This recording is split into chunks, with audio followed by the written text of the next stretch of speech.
ابھی آپ کو براہ راست لیے چلیں گے اسلام آباد. وفاقی وزیر اسد عمر اس وقت گفتگو کر رہے ہیں. پر انہوں نے کچھ تحفظات کا اظہار کیا ہے. اگر وہ NEC میٹنگ کا انتظار کر لیتے جو کہ کل ہوگی تو شاید ان کو تمام سوالوں کے جواب مل جاتے، لیکن شاید وہ اس سوال کے جواب میں انٹرسٹڈ نہیں، کوئی سیاسی ایک بیان دینا چاہتے تھے. خیر یہ ان کا استحقاق ہے، انہوں نے کیا، لیکن قوم کو حقائق سے آگاہ کر دیا جائے اور خاص طور پر سندھ کے عوام کو حقائق سے آگاہ کر دیا جائے. اس لیے میں آج ایک مختصر سی صرف بات کروں گا، باقی تفصیلی بات جو ہے NEC میٹنگ کی بات کر لیں گے.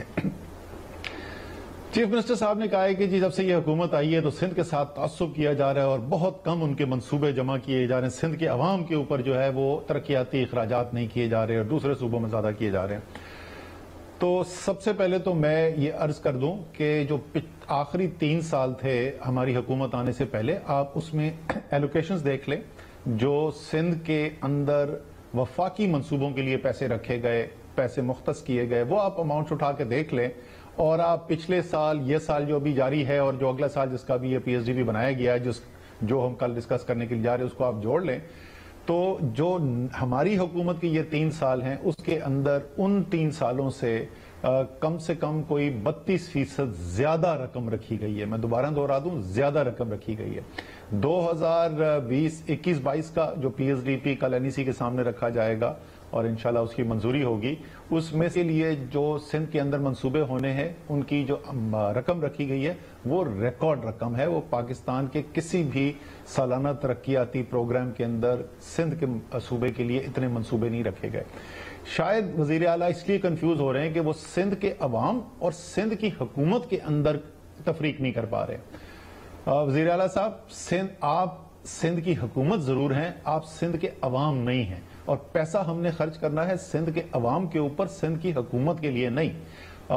جو پہلے پیسہ گیا ہے سندھ کی حکومت کے پاس، اس سے بڑے شاندار سرے کے اندر محل بھی بنے، اس سے سوئٹزرلینڈ میں ڈائمنڈ کے نیکلس بھی ملے، اس سے دبئی کے اندر ٹاور بھی کھڑے ہو گئے اور پتہ نہیں کیا کیا کہاں دنیا میں، فرانس میں جائیدادیں بنائی گئیں، لیکن وہ سندھ کے اندر نہیں لگا پیسہ. سندھ کے عوام جانتے ہیں میں کیا بات کر رہا ہوں، چاہے وہ شہری ہوں یا دیہی عوام ہو. باقی پاکستان والوں کو شاید اندازہ نہ ہو کہ اس وقت سندھ کے کتنے برے حالات ہیں آپ ایک ترقیاتی پہلو سے. یہ وہ وزیر اعظم عمران خان جنہوں نے سندھ کے لیے 1 سال کے اندر 1 نہیں 2 تاریخی ترقیاتی پیکج کا اعلان کیا. اس کے اندر شہری علاقوں کو بھی کور کیا گیا اور دیہی علاقوں بھی کور کیا گیا، اور ٹوٹل اضلاع جو ان 2 پیکج میں کور ہوتے ہیں وہ تقریباً 18 اضلاع جو ہیں وہ کور ہوتے ہیں. اور اس میں جو وفاق کی سرمایہ کاری، جو وفاق اپنے PSDP سے اور وفاق جو اپنی پبلک پرائیویٹ پارٹنرشپ اتھارٹی کے ذریعے جو منصوبے کروا رہی ہے وہ ملا کر، اور اس کے علاوہ جو باقی وفاقی ادارے ہیں جو اپنے بجٹ سے یہ اخراجات کر رہے ہیں، وہ 1000 ارب روپے سے زیادہ بنتا ہے جو 3 سال کے اندر صرف کی جائے گی. سندھ کے اندر کبھی کسی وفاقی حکومت نے تاریخ میں اتنا پیسہ نہیں خرچ کیا. آپ پوچھیں گے کہ یہ پیسہ اگلے سال جو میں کہہ رہا ہوں تاریخی جا رہا ہے، یہ کہاں جا رہا ہے؟ میں کچھ آپ کو بڑے بڑے جو ہیں منصوبے ان کا ذکر کر دوں آپ کے ساتھ. K4 کا منصوبہ ہے جو رکا ہوا ہے، سالہ سال سندھ حکومت بنانے کی کوشش کرتی رہی، اب ہم نے ذمہ داری لی ہے. اس کے اوپر پیسے ہیں. جو کراچی کے اندر محمود آباد، اورنگی، گجر نالوں کے اوپر جو کام اس سال بھی اربوں روپے خرچ کیے جا رہے ہیں، اگلے سال اس کو مکمل کرنے کے لیے اربوں روپے مزید خرچ کیے جائیں گے. گرین لائن پہلا جو ماڈرن منصوبہ ہے ٹرانسپورٹ کا، وہ انشاءاللہ تعالیٰ اگلے سال مکمل ہونے جا رہا ہے، ستمبر تک وہ مکمل ہو جانا چاہیے. تو اس کے لیے جو مکمل کرنے کے لیے اخراجات ہیں وہ رکھے گئے ہیں. اس میں 6.5 ارب روپے سے زیادہ سکھر الیکٹرک پاور کمپنی جو ہے، جو شمالی سندھ کو بجلی فراہم کرتی ہے، اس کے لیے منصوبے رکھے گئے. حیدرآباد الیکٹرک سپلائی کمپنی جو جنوبی سندھ کے اندر جو ہے وہ صوبوں اضلاع کو بجلی سپلائی کرتی ہے کراچی کے علاوہ، ان کے لیے 5 ارب سے زیادہ روپے رکھے گئے. سندھ کی یونیورسٹیز کے لیے 8 ارب روپے کی خطیر رقم رکھی گئی ہے. رینی کنال کے لیے پیسہ ہے، نئی گاج کنال کے لیے پیسہ ہے، چھوٹے ڈیمز جو ہیں پانی کے ان کے لیے پیسہ ہے، اور کئی اور ایسے منصوبے ہیں جن کے لیے پیسہ رکھا گیا ہے. جو آخری بات جس کا میں ذکر کرتا رہتا ہوں تو میں پڑھ کے میں دنگ ہی رہ گیا کہ یہ تو ایسا ٹاپک ہے، وہ نہ چھیڑتے تو شاید ان کی پارٹی کے لیے بہتر ہوتا تھا. انہوں نے خصوصی طور پہ موٹر ویز کا ذکر کیا اور NHA کے منصوبوں کا ذکر کیا ہے. تو میں آپ کو بتاتا ہوں کہ تحریک انصاف کی حکومت جو ہے موٹر ویز کے لیے سندھ کے اندر کیا کر رہی ہے، اور پھر میں آپ کو بتاؤں گا کہ سندھ کی پیپلز پارٹی کی جو حکومتیں رہی ہیں انہوں نے کیا کیا ہے. پہلے تو سب سے پہلے جب ہم آئے تو اس وقت ملتان سکھر موٹر وے کا منصوبہ پچھلی حکومت شروع کر چکی تھی اور اس پہ کام شروع ہو چکا تھا.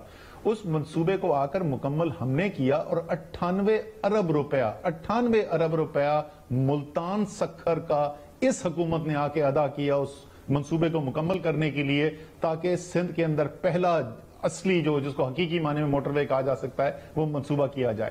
سکھر حیدرآباد جو ہے وہ اس کی پبلک پرائیویٹ پارٹنرشپ اتھارٹی کے بورڈ سے منظوری ہو گئی, CDWP سے منظوری ہو گئی, پچھلے ہفتے ایکنیک سے منظوری ہو گئی, وہ بڈنگ کے لیے جا رہا ہے. انشاءاللہ تعالیٰ اس کی بڈنگ مکمل ہوگی جلد, اور اس کے بعد یہ حیدرآباد سکھر کا تقریباً 200 ارب روپے کا منصوبہ جو ہے, اور جس منصوبے کو پورا کرنے کے لیے وفاق جو ہے وہ ایک بہت خطیر رقم جو ہے وہ اپنی وائبلٹی گیپ فنڈ سے ڈالے گی تاکہ اس منصوبے کو کیا جا سکے, وہ بنایا جائے گا. تو اگر میں یہ دونوں منصوبے اٹھا لوں 98 ارب روپے وہ 200 ارب روپے سے کچھ زیادہ, تو 300 ارب روپے تحریک انصاف کی حکومت جو پہلی دفعہ وفاق میں حکومت بنا رہی ہے, جس کی سندھ میں حکومت نہیں ہے, 300 ارب روپے ان موٹر ویز کے اوپر کام کر رہی ہے جو سندھ کی تاریخ کی پہلی موٹر ویز ہے. اب میں آپ سے پوچھتا ہوں وزیر اعلیٰ صاحب, 6 دفعہ صوبے میں آپ کی پارٹی کی حکومت رہی ہے, 4 مرتبہ وفاق میں آپ کی پارٹی کی حکومت رہی ہے. پیپلز پارٹی کو پہلی دفعہ جب اقتدار ملا اس کو نصف صدی سے زیادہ کا عرصہ گزر چکا ہے, ابھی تک پیپلز پارٹی نے سندھ کے اندر موٹر ویز بنانے کے لیے, میں سندھ کے عوام کو یہ بتانا چاہتا ہوں, آپ کو پتا انہوں نے کتنا پیسہ خرچ کیا ہے؟ 0 1 روپیہ نہیں آج تک خرچ کیا یہ موٹر ویز بنانے کے اوپر. یہ حکومت جو ہے, یہ پارٹی موٹر وے کے اوپر, NHA کے پروجیکٹس کے اوپر ہم سے سوال پوچھ رہی ہے. تو میں آخر میں صرف یہ سندھ کے عوام کو یہ مطمئن کرنا چاہتا ہوں, عمران خان کسی ایک خطے کے وزیر اعظم نہیں ہے, وہ پورے پاکستان کے وزیر اعظم ہیں. وہ تعصب کی سیاست نہیں کرتے, وہ ہر حصے کو دیکھتے ہیں. اسی لیے 1 سال کے اندر 1 نہیں 2 اتنے بڑے ترقیاتی پیکیجز آ کے دیے. سکھر میں کھڑے ہو کر انہوں نے تقریر میں کہا تھا 1 مہینے کے اندر آپ کو گراؤنڈ پہ کام ہوتا ہوا نظر آئے گا, اور آپ نے دیکھا کہ اس سے 1-2 ہفتے پہلے جو ہے میں مختلف سندھ کے اضلاع کے اندر گیا ہوا تھا, اور وہی منصوبے جن کا وزیر اعظم کے پیکج میں اعلان ہوا تھا ان کی گراؤنڈ بریکنگ ہو رہی تھی یا ان کی انوگریشن ہو رہی تھی, جیسے نادرا کے سینٹر کی ہوئی ہے. اسی طریقے سے آگے مزید اور تیزی سے کام چلے گا, اور یہ بڑی مشکلات ہمارے لیے پیدا کرنے کی کوشش کرتے ہیں کہ سندھ کے عوام کے لیے کوئی کام نہ ہو سکے. انشاءاللہ تعالی سندھ کے عوام کے لیے کام ہوگا. یہ کیوں پریشان ہے, تعصب کی بات کر رہے ہیں. پچھلے آپ نے 2 ہفتے سے دیکھا ہوگا, یہ جب سے میرے خیال میں ہوا, یہ جب سے PDM تباہ ہوئی ہے نا, وہ PDM تباہ ہونے کے بعد سے تو وہ جو ان کا خواب تھے کہ وزیر اعظم بنیں گے, یہ پتہ نہیں کیا ہوگا, ان کو کیا ملنے والا تھا, وہ چکنا چور ہو گئے. تو انہوں نے پاکستان تو چھوڑ دیا ہے, اسلام آباد کا چھوڑنا چھوڑ دیا ہے. وہ پچھلے 2 ہفتے سے اگر آپ دیکھیں تو بالکل ایک تعصب کی سیاست کے اوپر اتر آئے ہیں. وہی پرانا کارڈ, سندھی نیشنلزم کا کارڈ. سندھ کے عوام جو ہیں یہ سن کے 50 سال سے بیزار ہو چکے ہیں. کبھی بولتے ہیں پنجاب نے ہمارا پانی چوری کر دیا, کبھی بولتے ہیں کہ یہ تعصب کی سیاست کر رہے ہیں. جناب انشاءاللہ تعالی سندھ کے عوام کی خدمت ہوگی اور کسی کو اس کے راستے میں آنے نہیں دیا جائے گا. بہت بہت شکریہ. وفاقی وزیر منصوبہ بندی اسد عمر اسلام آباد میں گفتگو کر رہے تھے. وزیر اعظم سندھ سعید غنی کی پریس کانفرنس پہ وہ رد عمل دے رہے تھے. انہوں نے کہا کہ عمران خان کسی ایک صوبے یا حصے کے وزیر اعظم نہیں ہیں, وہ پورے پاکستان کے وزیر اعظم ہیں. عمران خان تعصب کی سیاست نہیں کرتے.